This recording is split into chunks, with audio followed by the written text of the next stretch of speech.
हरियाणा राज्यामध्ये भाजपनं जबरदस्त कमबॅक केलाय आणि बहुमताचा आकडा पार केलाय, तर काँग्रेसची पीछेहाट झाली आहे।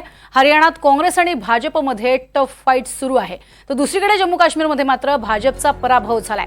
जम्मू काश्मीरमध्ये काँग्रेस आणि नॅशनल कॉन्फरन्स आघाडीला मोठं यश मिळाले। जम्मू काश्मीरमध्ये नॅशनल कॉन्फरन्स सगळ्यात मोठा पक्ष ठरलाय। त्यामुळे जम्मू काश्मीरमधलं चित्र जे आहे ते तब्बल 10 वर्षांनी आपण पाहतो आहोत। इथे निवडणुका पार पडलेल्या आहेत आणि त्यामुळे काँग्रेस नॅशनल कॉन्फरन्स यांची जी आघाडी आहे ती जबरदस्त पद्धतीने पुढे येते आणि सरकार स्थापनेचा त्यांचा मार्ग मोकळा झालेला पाहायला मिळतोय। भाजपने इथे जोर लावलेला होता बदलता जम्मू काश्मीर असं म्हणत जम्मू काश्मीरमध्ये झालेले बदल हे वारंवार अधोरेखित केले जात होते। मात्र जम्मू काश्मीरमध्ये भाजपला सत्ता स्थापनेसाठी कोणतीही संधी ही काँग्रेस आणि नॅशनल कॉन्फरन्सने ठेवलेली नाहीये। जबरदस्त पीछेहाट ही जम्मू काश्मीरमध्ये आपल्याला पाहायला मिळते आणि इथे हरियाणात मात्र काटेकी टक्कर एकीकडे सुरू झालेली होती आणि हळूहळू आकडेवारी जी आहे त्याच्यात उलटफेर होताना पाहायला मिळते। 9:30 पर्यंत आकडेवारी जी हरियाणातली होती त्यामध्ये काँग्रेस बाजी मारते आणि आता काँग्रेसचं सरकार स्थापन होणार इथपर्यंत ही आकडेवारी जी आहे ती दिसत होती। सत्ता स्थापनेच्या जवळ आकडा पोहोचलेला होता, मात्र दुसरीकडे अचानक काही तासातच ही बाजी जी आहे ती पलटलेली पाहायला मिळाली आणि सध्या हरियाणामध्ये भाजपच्या 47 तर काँग्रेस 36 जागांपेक्षा जास्त अशी सध्याची निवडणूक आयोगाची आकडेवारी समोर आली आहे। निवडणूक आयोगानं हरियाणातल्या जागांचे कल जे आहेत ते समोर दिलेत। 90 पैकी 47 जागांवरती सध्याची आघाडी जी आहे ती पाहायला मिळते भाजपची। प्रादेशिक पक्षांचा मात्र हरियाणामध्ये सुपडा साफ झालेला आहे। हरियाणातले सगळ्या जागांचे कल हे आता जाहीर करण्यात आलेले आहेत निवडणूक आयोगाकडनं। यामध्ये काँग्रेसची ही 36 जागांवरची आघाडी आहे, तर भाजपची आघाडी मात्र 47 जागांवर पाहायला मिळते। आपण अधिक या संदर्भात बोलणार आहोत। राजकीय विश्लेषक अभिजित ब्रह्मनाथकर आपल्या सोबत आहेत। अभिजित, आपलं स्वागत आहे एनडीटीव्ही मराठीमध्ये। आलेली आकडेवारी जी आहे ती काही अर्थानं आश्चर्यकारक आहे हरियाणामधली, खास करून आपण जर पाहिलं तर। मात्र सध्या आपण जर बघितलं तर जम्मू काश्मीरमध्ये सुद्धा जी काही आकडेवारी येते ती खूप बोलकी आहे। काय तुमचं विश्लेषण? प्रज्ञा, ज्या पद्धतीनं हरियाणाची आकडेवारी आली आहे ती सगळ्यांना धक्का देणारी आहे, परंतु जेव्हा मी इलेक्शन कमिशनच्या वेबसाईटवर जाऊन त्याचं थोडं विश्लेषण केलं तर लक्षात आलं बीएसपीची 1 जागा पुढे आहे आणि इंडियन नॅशनल लोकदल 1 जागा पुढे आहे। तिथे हरियाणामध्ये भाजप काँग्रेस हे तर दोघं लढतच होते, त्याबरोबर आम आदमी पक्ष लढला, तिसरा पक्ष, चौथा पक्ष इंडियन नॅशनल लोकदल आणि बीएसपीची युती होती।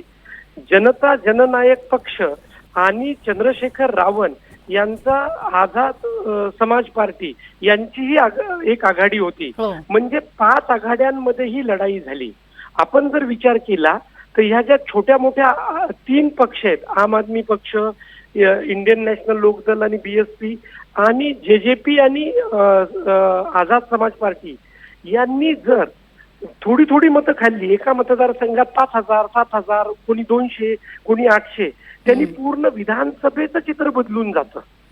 आणि महाराष्ट्रामध्ये विधानसभेचा मतदारसंघ हा 3 लाखाच्या पुढे चालू होतो।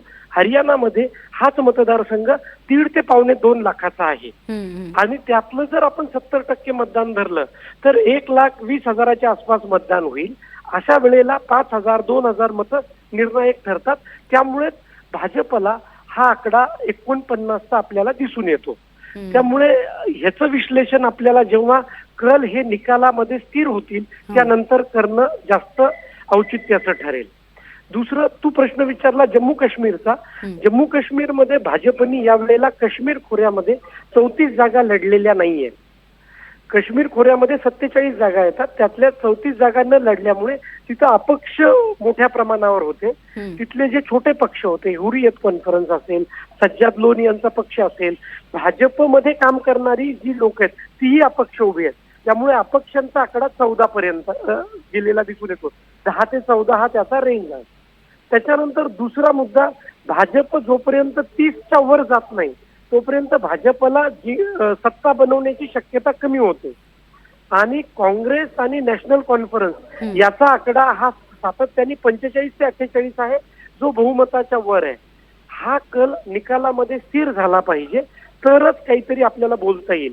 आणि शेवटचा मुद्दा सांगतो, जम्मू काश्मीरमध्ये 5 आमदार नियुक्त करण्याचा अधिकार राज्यपालांना आहे. त्यामुळे ह्या 90 जागाची निवडणूक झाली आणि 5 जागा या अतिरिक्तपणे राज्यपाल नियुक्त करू शकतो, त्याही निर्णायक ठरते. प्रज्ञा, अगदी अभिजित, मात्र हे अतिशय गणित जे आहे, बेरजेचं राजकारण जे आपण म्हणतो ते अतिशय यथोचित अशा पद्धतीनं भाजपनं केलेलं पाहायला मिळतंय.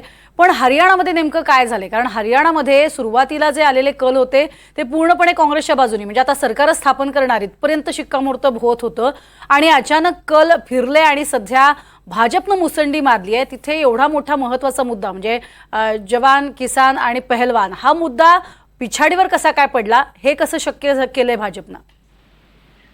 प्रज्ञा, या 2 गोष्टी काँग्रेस पक्षश्रेष्ठींच्या चुकलेल्या आहेत. पहिलं, त्यांचं तिकीट वाटप चुकलेलं आहे. हे कुमारी शैलज यांनी पत्रकारांशी बोलताना सांगितलं की तुम्ही हुड्डांना झुकतं माप दिलेलं आहे. आणि दुसरा मुद्दा, विनेश फोगाट, बजरंग पुनिया यांना पॅराशूट मध्ये उतरून अचानक तिकीट दिलं, तर 5 वर्ष काम करणारा कार्यकर्ता काय करेल?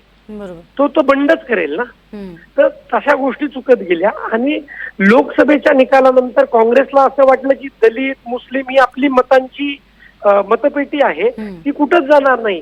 पण निकालाने असं दिसतं की दलित ते त्यांच्या पॉकेटमध्ये आणि त्यांच्या स्थानिक नेतृत्वाकडे निघून गेले. मुसलमानांनी तिथं जो निवडून येणारा उमेदवार आहे त्याच्या मागे जाण्याचा प्रयत्न केला.